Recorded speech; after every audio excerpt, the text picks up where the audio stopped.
तो कैसे हो दोस्तों। आज जो है मैं आपको बताऊंगा 3ds मैक्स पे सिलेक्शन के प्रोसेस को। तो जब आप एडिट मेन्यू पे जाते हो तब आपको यहाँ पे सिलेक्शन का सारा प्रोसेस मिल जाता है। बहुत ही अच्छे से इसको समझते हैं ताकि आप इसे यूज़ कर सके। तो सबसे पहले अगर हम बात करें तो यहाँ पे ऑप्शन है सेलेक्ट ऑल का, फिर है सेलेक्ट नन, फिर है सेलेक्ट इनवर्ट, फिर है सेलेक्ट सिमिलर और सेलेक्ट इंस्टेंस। इसके अलावा सेलेक्ट बाई में नेम है, बाई लेयर है और बाई कलर है। इसके बाद बारी आती है सिलेक्शन रीजन की, जहाँ पे rectangular region, circular region, fence region, lasso region, paint selection region, window और क्रॉसिंग का ऑप्शन है। इसके अलावा यहाँ पे मिलता है आपको manage selection sets.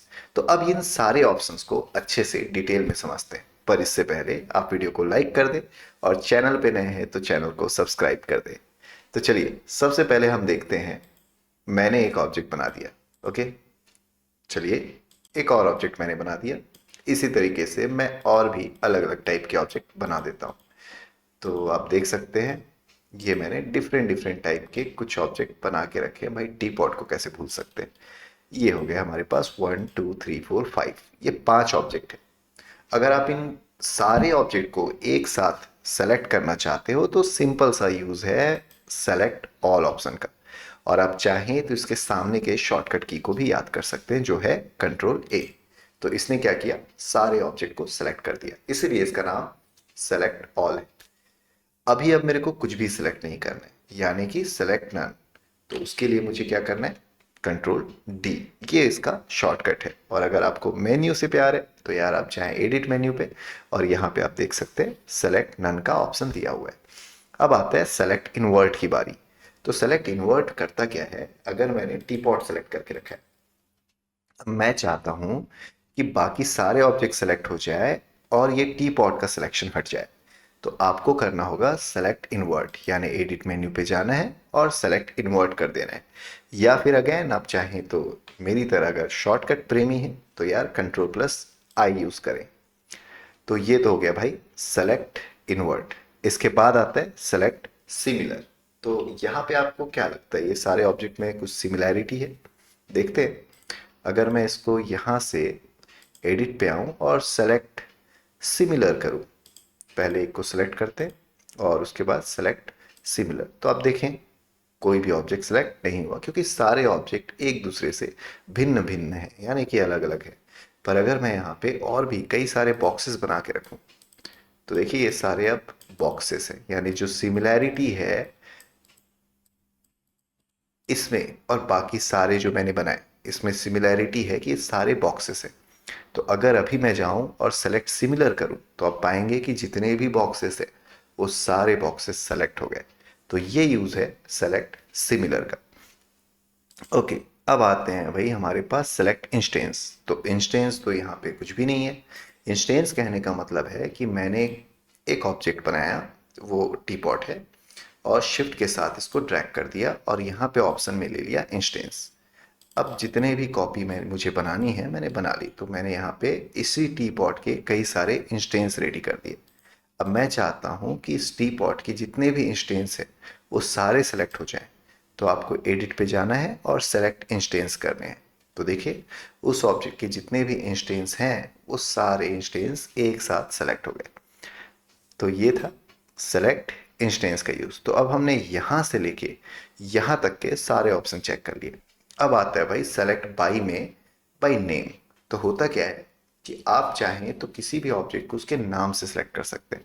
For example मुझे इस फेयर को सेलेक्ट करना है, तो मैं सिंपली इस पर क्लिक करूँगा और यहाँ पे आप देख सकते हैं ये सारे ऑप्शन दिए हुए हैं, और यहाँ से मैं सेलेक्ट कर लेता हूँ स्फेयर और ओके करता हूँ। तो आप देखें स्फेयर सेलेक्ट हो गया। इसी तरीके से अगर आप कोन को सिलेक्ट करना चाहते हैं तो शॉर्टकट की यूज़ कर लें, एच प्रेस करें, तो ये आ गया आपका सेलेक्ट फ्रॉम सीन और सेलेक्ट बाई नेम।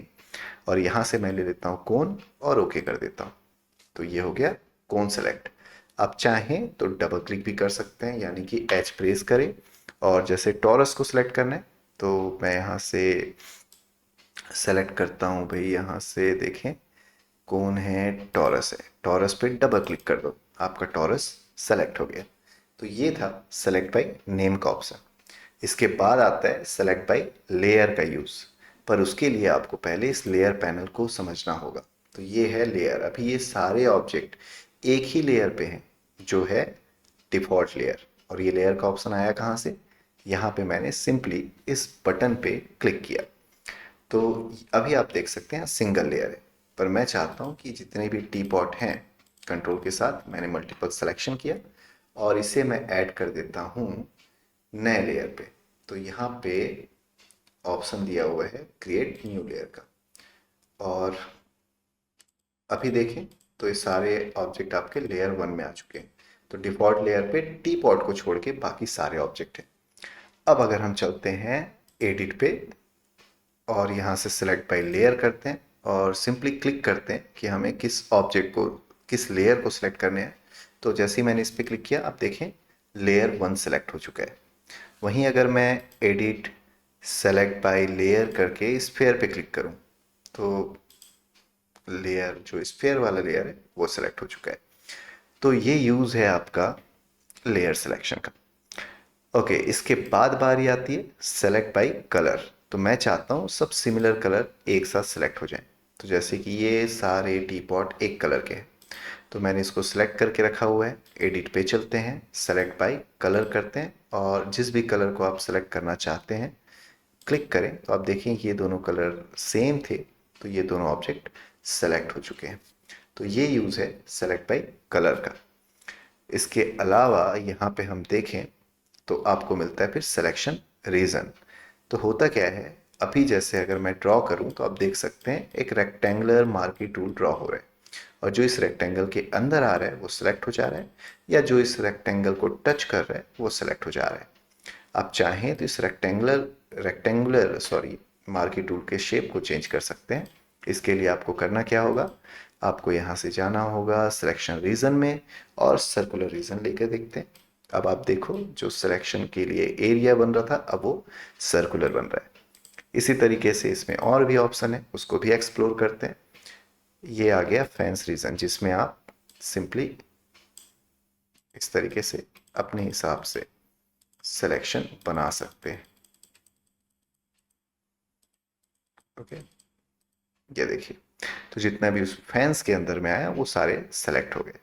इसके बाद आता है आपका लेसो रीजन, जिसमें आप फ्री फॉर्म कुछ इस तरीके से शेप ड्रॉ कर सकते हैं और जिन भी ऑब्जेक्ट को सिलेक्शन में रखना चाहते हैं उसको इस शेप के अंदर में रखें और बाकी को हटा दें। तो जो भी उस शेप के अंदर में आए या उस बॉर्डर को टच किया वो सेलेक्ट हो गए और बाकी आपका सिलेक्शन नहीं हुआ।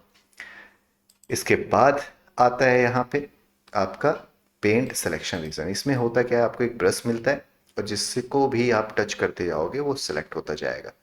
तो ये है सेलेक्ट बाय ब्रश। ओके, इसके बाद अब आती है बारी विंडो और क्रॉसिंग की। तो जैसे कि मैंने शुरुआत में बताया कि अगर आप एक एरिया डिफाइन कर रहे हैं तो जो उस एरिया को टच भी कर रहा है वो भी सिलेक्ट हो रहा है और जो उस एरिया के अंदर आ रहा है वो भी सिलेक्ट हो रहा है।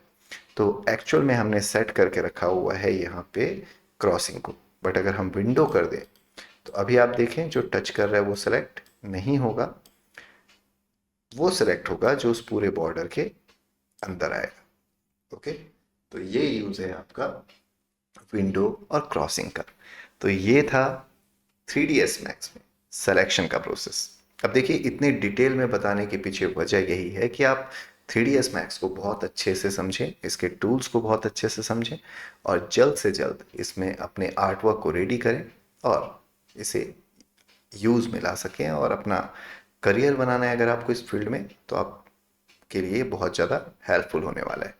तो आज के लिए इस वीडियो पे बस इतना ही। मैं और भी ऐसे डिटेल वीडियो लेकर के आने वाला हूँ, पर उसके लिए आपको चैनल को करना होगा सब्सक्राइब और वीडियो को करना होगा लाइक।